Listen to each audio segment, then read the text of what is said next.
How you doing? Super welcome to yet another banger video. This time, my broskis, I'm featuring the fastest and most challenging first-person shooters that you can find out there. And even though you think that genre might not be for you, I might have one or two surprises in here that might actually be for you still. And trust me when I say that, because I am getting old, I'm getting slow, but I can still manage every single one of these games on this list. Now, let's dive into them. Starting the video off with something black and white and something that isn't out yet. However, there is a demo available on Steam, and hence I know that this game fits very well into the category of the fastest games in the world. At first glance, this game might not look too much, especially with its doodle art style and black and white color palette. And yeah, sure, it is quite simple, but it is very well done. So first of all, if you don't fancy the black and white, you can actually customize that however you see fit. You can change the colors to pink and green if you so wish, which is a super cool feature. But it's not what makes the game great. It's of course its gameplay, and apart from a few other games in this list, this game has no timer, nothing in the back that is chasing you. It's all about killing whatever is in front of you as fast as humanly possible, otherwise they will kill you really fast. Which means that standing still and just shooting won't be enough. You will have to constantly be on the move as you're trying to aim for those headshots. Luckily, the heads, they're quite big and the shotgun works like a freaking charm, so nailing your shots is something that you just will do after a few moments of getting used to how the game feels. Now, other than that, the levels are crafted with care. Each level offers different scenarios of battles, introduces the signs that will have the enemies and yourself approach each scenario just a little bit different, making each encounter more exciting than the previous one. There is even secrets scattered throughout, a pumping soundtrack, and a story that changes depending on how you play. Now, I'm not 100% sure how that last mentioned thing about the story actually plays out in the game because I've only played a demo, but it sounds really cool on paper, and something that is even cooler is to have Into the Void on your wish list. Cruel, my freaking beloved. Cruel is one of the crunchiest games with some of the most satisfying weapons that you can find in this crazy freaking world. But what kind of a game is it? Well, some would say it's a roguelite. Some would argue it's a post-void-like. I would say it's a mix of the two. Your goal is to make it to the top of an apartment building that is burning. Yeah, you constantly have the fire behind you to push you forward. Oh yeah, and of course it's loaded with all kinds of hobos, crows, dogs, and crazy shit that wants nothing but to kill you. Why are they not running from the fire? Well, I never asked the developer, to be honest, so I don't know. But video games, they don't always have to make sense. And while the game is very short, you can finish a full run in about 30 to 40 minutes, it still has some replay value, with different modes and an added boss and more things coming. But it's oh so worth the experience that is right now, due to its absolute insane crunchiness, its art style, and wickedly brilliant ideas. Like the run-specific upgrades that has a gambling mechanic to them, or the energy-drinking, health-giving crack, and of course the sheer quality of everything that is here.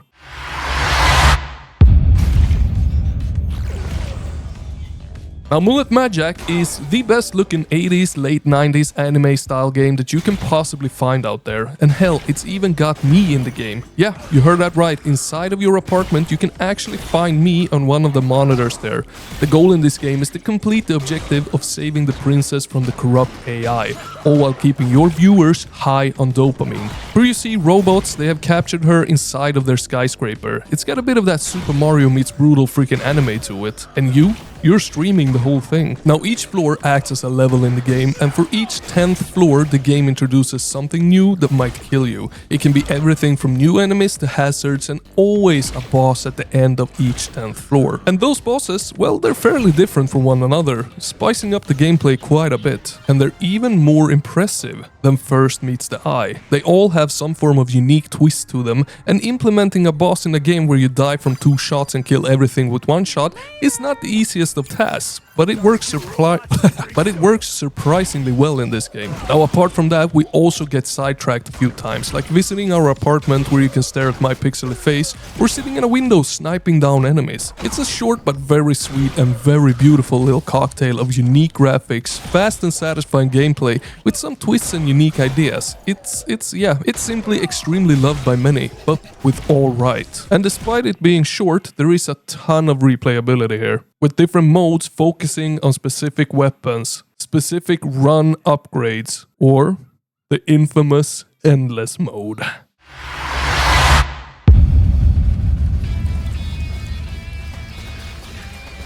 Now broskis, I actually never play this one. I know, shame on me. It's one of the grandfathers to one of the actual founders of the fast-paced dopamine rush corridor shooter genres. Post-Void might just be the worst or the best fever dream game that your eyes have ever had the pleasure or horror to look at.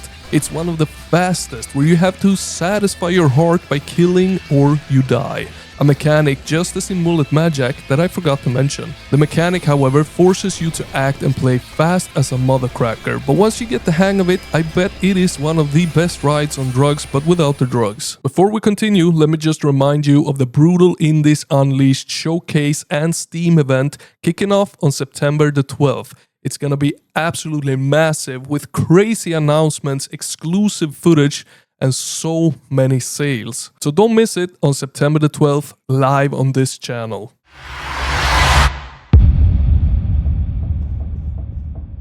Bloody Angerfoot, the game that kickstarted the booty shooter trend, and while this one has a big focus on weapons as well as kicking with your feet, other games have come since this, with feet kicking only included. It's such a weird trend, but when done right like in Angerfoot, it becomes fun as hell. Angerfoot is all about going through increasing the complex levels as fast as humanly possible, while starting off with your kick only, to eventually snag the weapons of your enemies and use the environments to blow stuff up. Learning the ins and outs of a level is essential for the best time. Know what weapon the enemy has, remember the placement of the barrels, and simply dance your way through the level. It features a rich story with 3 distinct biomes, a few middle sections acting as hub worlds with tons of interactivity, like talking to the sick and twisted NPCs of the game. It's also got a banging fucking soundtrack. It's overall a much more fleshed out experience than I initially thought that it would be.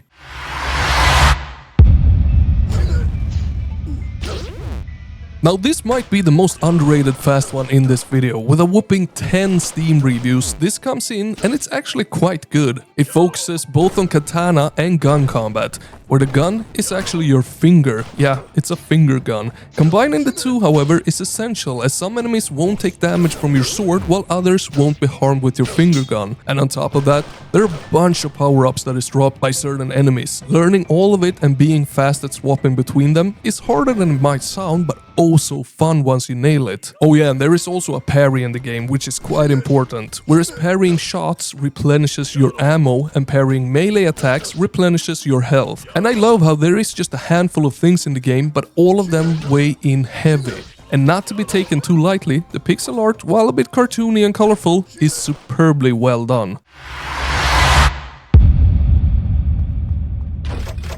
And coming up is a really addictive one, and a way more complex one than first meets the eye. Bloodthief is set in the medieval times where you slash, slide, spring, wall jump and dash your way to the fastest times. The main mechanic of the game is the parkour. The killing, it actually comes second hand, even though there is plenty of it as well. Now all the mechanics like the dash, slide, the actual killing, well, it has some depth to it. Everything builds momentum and everything can be timed correctly to build even more momentum. As an example, hitting slide right before landing from a jump, well, it gives your slide a boost, or hitting the right mouse button when aiming towards an enemy will lunge you towards it. And the game, it goes ultra fast, so learning all of it can be a bit tricky. But at the same time, taking it a little slower can be rewarding as well. For in the demo alone, there are tons of secrets to find, both new weapons and items that will make you want to backtrack to unlock new areas. The demo, it features about 5 levels, but you can spend hours in the demo alone to find and learn everything. It is one great time that shouldn't be missed.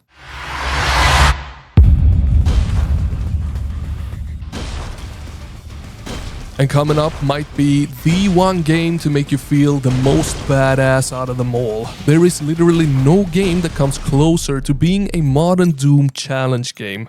The guns are not plenty, but what is here feels amazingly satisfying. The movement is nothing but top tier, and the levels, well, while extremely short, make you utilize all of it. every single inch of it. Not just to get the best time, but to complete the level at all. And to get the best time, you have to master all the skills, from sliding, slow motion, bunny hopping, and aiming like a motherflipping god. But that's not all. The game mixes it up a lot, with different challenges and special levels where the goal could be, instead of getting from A to B, you have to kill X amount of foes and collect X amount of skulls. How you do that the fastest? Well, it's completely up to you. But then it brings it up even a notch further with a level editor and player-made levels that you can download for free as you please.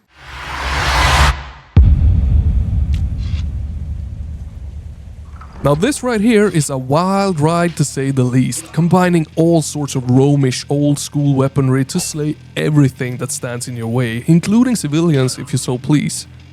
Again, it's all about getting through the level as fast as possible, learning the ins and outs to beat your previous high score. But with its unique aesthetics set in an ancient Rome, combining pixel art, 3D props and highly detailed first-person weaponry, it's quite something. Oh yeah, and there is a crap ton of heavy metal music pumping as you're slaying. You know, that kind that makes you feel like a badass, rushing through Rome as the blood spurts in all directions.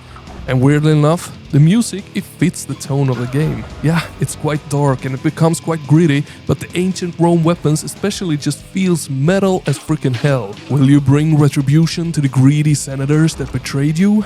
Become the fall of Rome in Caesar's revenge.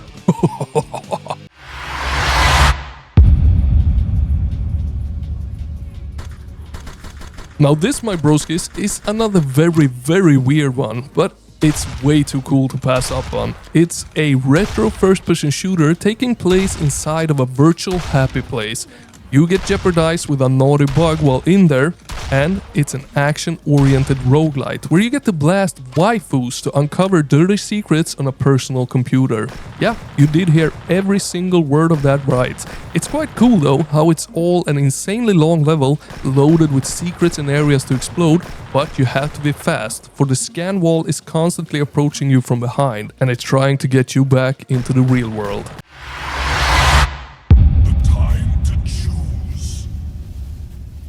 Now Ghostrunner 2 actually took me by surprise. It's challenging as all living hell thanks to its variety of enemies and the fact that you die from one hit or one bullet. Just as the enemies do as well though, but they can sometimes have a shield, sometimes even an orb that gives them a shield. Meaning you have to use both your brains to be tactical and your reflexes to survive. Both halves of the brain has to work really hard in this one. But on top of it, it's extremely smooth and challenging gunplay. There also lays levels, abilities, vehicle sections, a hub world loaded with story, and a challenge mode that turns the game into a roguelike of sorts.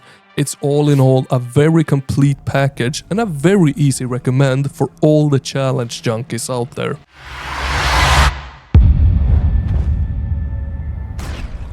Now finishing off is a really special one. Shady Knight is an incredible mix of platforming and combat where it's more about style than speed. And how you get that style? Well, as in many of the games in this video, it's all about utilizing all of the game's extremely innovative and fun mechanics. The end goal is to reach the top of different towers, destroy the orb at the top, but on your way there the game will challenge you with different mobs that can be kicked, slashed, power slashed, jump kicked, jump slashed, jumped in their heads, thrown in the air with your chain dagger, then jumped on their body to slam them into the ground, shot by an arrow, wall kick slashed. I mean, the mechanics are damn near endless and you can combine them all to create something very satisfying and deadly. And I gotta be honest here, I have far from mastered this game. All the footage that you have seen in this video has been me playing the games, and while I'm decent at first-person shooter games, some games they require more of you to actually master them than others. And to actually master Shady Knight, you have to put in the hours. But even though I haven't done that yet, I can with confidence say that it is one of the most satisfying in this list.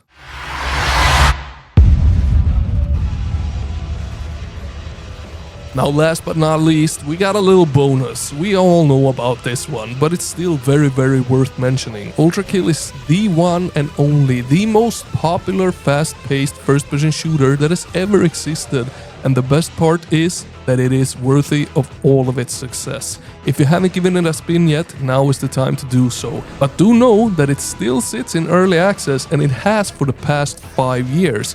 But it's far from dead. Updates are still coming, but they take their sweet time in between. And while I got you on the hook in the bonus segment, you should definitely check out Turbo Overkill. It doesn't force you to be fast as the other games in this list, but it can be played extremely fast. And it's a hell of a good ride. Broskis, thank you a million times for watching all the way to the end. You are bloody freaking amazing. Simple as that. Now if you like what you saw, remember to hit that like and subscribe for a ton more crazy first-person shooters just like this. And Papa Slim, he will see you in the next one. Over and out.